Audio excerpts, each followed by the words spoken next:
I am absolutely thrilled about the growth of football worldwide.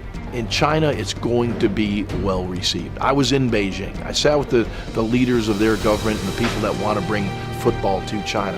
It was very, very exciting to think that 1.3 billion people could be exposed to our great game. And this fall, we're going to play exhibition games in China. And in 2014, we intend to play a regular season schedule. Now, it's an enormous project. I get excited about that challenge. We've got the right group of people spearheading the games in China. We've got an incredible group of people that want to see it happen. I think we'll be in China. I think we will end up being worldwide in a matter of time. And I think what we're doing in China is just the tip of the iceberg.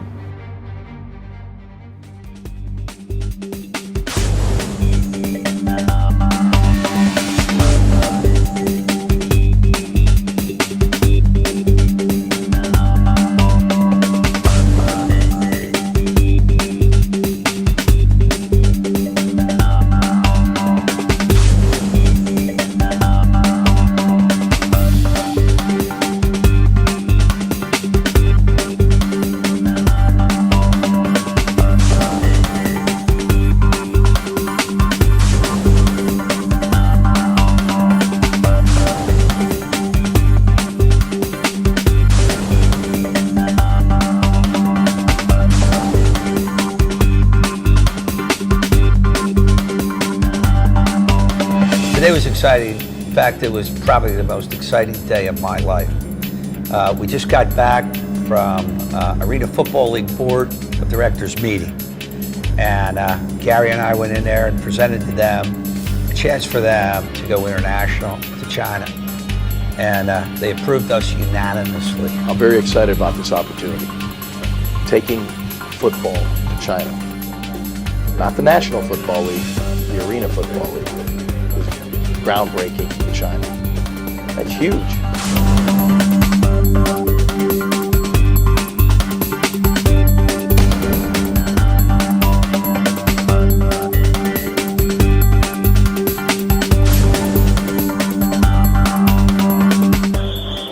The thing about football is people, have birthdays, people have weddings and everything. Football is on that level. It is something people regulate their lives around. They schedule their lives around during the football season. There's no other sport in America like that. In our overview, we'll explain the game in short segments. First, you'll learn about the playing field, its dimensions, and its construction. This will be followed by segments on the players and some basic formations. How the team moves the ball forward by passing or running.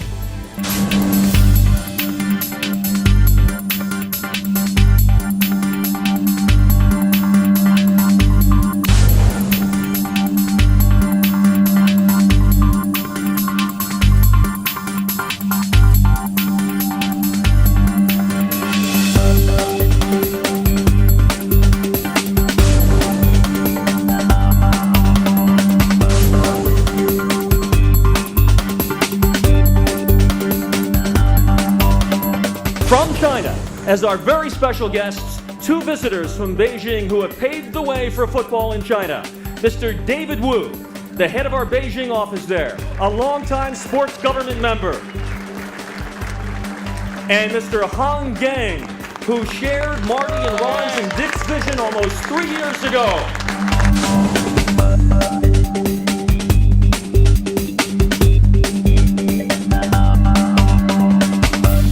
Chinese Arena Football League. Yep, Philadelphia is exporting football to China.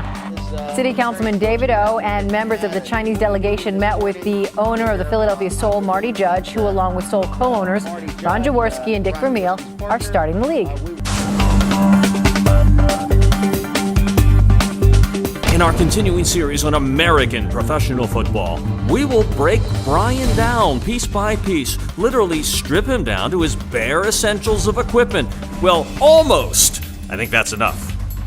Then we will build him up in equipment, in his armor, from toe to head. We'll suit him up for the football battlefield.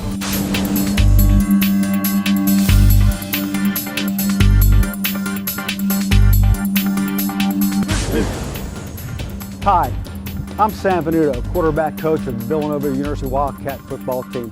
The quarterback position is very important in football. Or low, but we're going to adjust our hands and follow the ball with our eyes and our chin, so we're always tracking the football. We can always see it, and wherever we catch it, we're always going to immediately rack it and tuck it right now and put it away before somebody can come and knock it out. We're going to demonstrate the proper way to take a handoff. Okay, when taking a handoff, what the running back would like to do is make sure that his inside elbow, closest to the quarterback, is always up and high.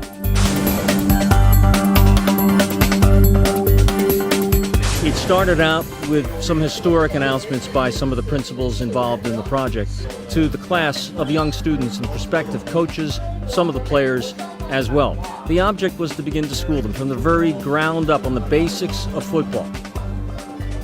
Our coaches spent a lot of time in the classroom installing the basic concepts of arena football offense with our young players, students, prospective coaches, and referees. We threw a lot of information at them and were pleasantly surprised at how much they could absorb. I wasn't really sure how they would take to it and everything else, but the 24 people that we were around, you know, the majority of the time, as soon as we got out on the field, there was nothing but laughs and smiles and questions. There were a lot of questions, so they're engaged, and I think they enjoy it. We drew up some plays, which we probably didn't think we would get to do by day 5, if at all, but we were doing it here on day 2 and left it to the Chinese players themselves to try and play them out by reading our diagrams from our coaches and then walking out to the line of scrimmage. I mean, it's amazing how fast we are moving through the material with these guys. Well, here we are on day 2, and we're running plays. We're putting them out there, we're calling a play.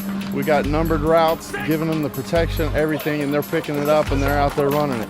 We got our little rough spots, but they're picking it up, and every play that they run is better than the last one. It's important to remember that our 24 students are the future coaches and officials from the 6 universities that have signed on to be part of our first league in China. There was a closing ceremony where each of our students was given an actual diploma or certificate. And on hand were members of the national media, as well as members from each of the 6 universities, along with our students' parents. It was really like a graduation ceremony. And then Gary Morris, our president on the Chinese side, had a very special presentation of a full set of football equipment to the host university, Beijing Sports University. And their chairs were both there to accept them. They had some closing remarks as well. We officially call it a closing ceremony, but that's a little bit of a misnomer, because what this really means is it's an official beginning now, with the government's support and with 24 coaches and officials heading back to their universities. Those universities and those programs will seed the players who will become part of our professional league, which isn't too far in the future. We began to see in the closing ceremony the beginning of a great reality.